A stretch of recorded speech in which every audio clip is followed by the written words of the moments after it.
So one of the biggest questions I get asked about how to care for paper flowers is what do you do about the sunlight fading them? So today I have 3 tips which should help stop your paper flowers from fading. Hi, I'm Michelle from How Muchly Paper Blooms. You've made a beautiful bunch of paper flowers and they look incredible, and then you put them out on display on your window and give it a little bit of time and they've started to fade. It's really common and it happens so frequently. It's such a shame because you've put so much time and love into making your paper flowers. For them to just fade from being in sunlight is so disheartening. So here I have 3 tips which should help to stop that from happening. Now, full disclaimer, you will never stop it completely because that's what sunlight does. You know, if you look at the back of a pair of coloured curtains, they're always faded. It does just bleach everything in its path. But hopefully this can help to reduce how much it bleaches it and also how long it takes. So let's get into it. Number 1 is my favourite of all 3 tips, so I'm just going to start with that one. That is to use some UV protection spray. So I love this stuff. This is Krylon UV resistant. They have a matte version and a gloss version. I always use the matte, but either are just as good. The important thing is the UV resistant. This is good for all kinds of art projects. I also have another website where I make art prints and paper cut maps, which is at howmuchly.com. I will pop a link in the description box so you can go and see that if you're interested. But I also make sure I spray all of my products from there with this stuff too. So any kind of artwork it really helps with. So if you have like white paper from prints, for example, if you leave it untreated and you have an art print hanging in sunlight, either direct or sometimes just a bright room, over time that will start to fade, but also the paper will start to turn yellow. And again, that's just a sunlight thing, there's nothing you can do. But stuff like this really helps to stop it. So obviously with a piece of artwork, you don't want to hang it in direct sunlight anyway. That's why the experts recommend that. Your paper flowers are exactly the same, they are a work of art. So make sure you treat them with something like this. I do believe there are other brands, but I have not been able to try them. Here in Canada, this is the only one I've been able to find. But by all means try different UV protector sprays and see how you get on. Definitely give this one a try if you can get your hands on it. I will pop some links in the description box from where you can get it from. The other good thing about this stuff is it claims to be moisture resistant. Now obviously paper flowers are never going to be waterproof. There are different tricks you can try to make them more waterproof than just bog standard paper, but they're never going to be completely waterproof. But this does help. If there's moisture in the air, you don't want that to ruin your flowers, and if it's been treated with this, that's an extra bonus. So yeah, I highly recommend this stuff. My second tip is to choose your crepe paper carefully. If you've watched the rest of my videos, it's no secret that I have a favourite crepe paper. That's not to say any other crepe paper is better or worse, it's just my personal preference.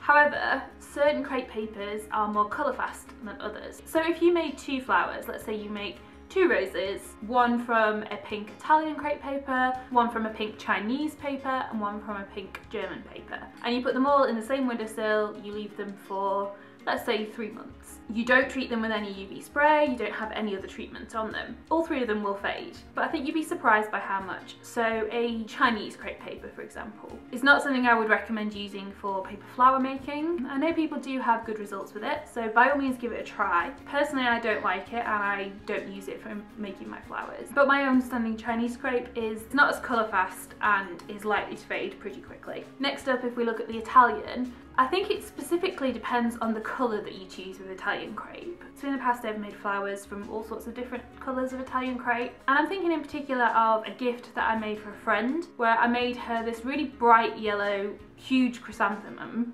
and some green foliage stems to go with it, and put it in a nice vase, and that was my gift to her. And at the time when I gave it to her, I didn't know about the Krylon spray. I was still quite new to making paper flowers. And at the time I gifted it to her, it looked great. She then went away on holiday. It was less than a year later, and I went round to water her real plants for her. And the first thing I saw when I walked in the door was that she had this beautiful flower on display, and it wasn't even in direct sunlight. She had it away from the window like I told her to do, but the leaves had gone brown. And I don't mean just like a little bit faded, they'd completely gone brown. It looked like dead leaves. And that was, like I say, good quality Italian crepe paper. I thought maybe that had been a one-off. You know, sometimes things happen, you get faulty products, whatever. So I thought I'll give it the benefit of the doubt. When I moved to Canada, I shipped a lot of my test flowers, let's call them. Just, you know, the practice ones when I first started learning that weren't quite up to scratch anymore. You know, just the ones I'd made when I first started learning. I shipped those as guinea pigs, as a trial for how to package my flowers to ship them. So when we arrived in Canada, I was chatting to my auntie who also lives here, and she was saying how much she loved them. So again, I gifted her some of these flowers. But again, they looked great when I gave them to her, and I went to visit a few months later, and she hadn't put them in direct sunlight. She'd just put them on a table. It was a bright room, but it wasn't in direct sunlight. They hadn't quite gone brown yet, but they were definitely on their way. So next time I see her, I'll be replacing them with some colour fast ones. So my point being, not all crepe papers are colour fast. The German crepe paper, which is my favourite to use, claims to be colour fast. I'm not certain to what extent. I'm sure it can't be completely because it's paper, but it does claim to be colour fast. And all I can say is, to date, I've not experienced any of the German crepe paper fading. I'm sure it will. Give it time. I don't think it's possible to not do that. But so far, I've been quite happy with the results and the fact that it hasn't faded. So maybe give that a try. I'm not saying don't use the other crepe papers, because obviously that's personal preference. But if you know you want to put your flowers in a bright sunny place and you want them to last for several years or longer, make sure you go with something like the German crepe paper as opposed to the others.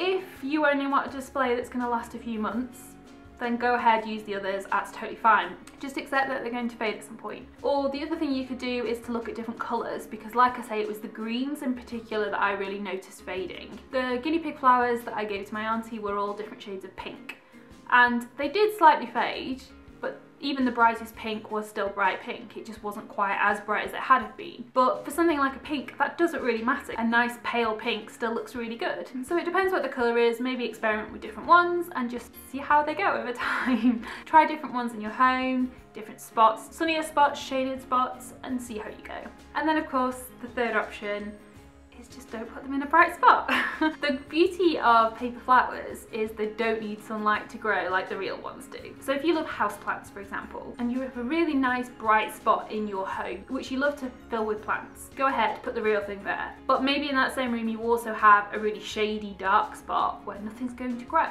Just put your paper flowers there instead. Just be mindful about the light in your home, where's bright, where's shaded, even the time of year, because obviously in the summer it's probably going to be brighter. Just be mindful of your own home or wherever it is that you're going to put these flowers. Mindful of your end use. Do you want it to be a 1 week flower, a 1 month flower, or a several year flower? Bear that in mind when you're making your flowers and when you're deciding what to include in a bouquet or what to put where. With a little bit of planning, you can make the flowers work for whatever you need them to work for. And the beauty of paper flowers is you can mix them around, you can change them as and when you want. So maybe you've got a really nice sunny dining room and you would love to have a bouquet in the centre of your dining table. That's fine, you can still do that, just accept that they may fade. But maybe then you swap them out. So as you make new flowers, as you learn new techniques and you're constantly improving, just be prepared to take that faded flower out and replace it with your new one. That way you're always going to have fresh flowers, they're always going to look a little bit different, and hopefully they won't fade. So hopefully that's helped a little bit. I feel like I rambled a lot there. So number 1, use the Krylon spray. Number 2, pick your crepe paper carefully. And number 3, avoid direct sunlight if you can. And if not, just plan for your flowers to fade and design accordingly. So hopefully that helps. If anyone has any other tricks or techniques that you can recommend to stop your flowers from fading, then please do share them in the comments below. I'd love to know your thoughts. Have you experienced paper flowers fading as well? Have your leaves turned brown? Is it just me? Whilst you're there, please do like this video and also subscribe if you're not already. It really does help me out. I can't even explain how much it helps me out. If you hit that like button, hit the subscribe or leave me a comment. And it means I can keep bringing you stuff like this and free tutorials, so I'll have another one of those coming very soon. Hopefully I'll see you back here soon for that. Tell Muchly for being here to celebrate life's special moments with me.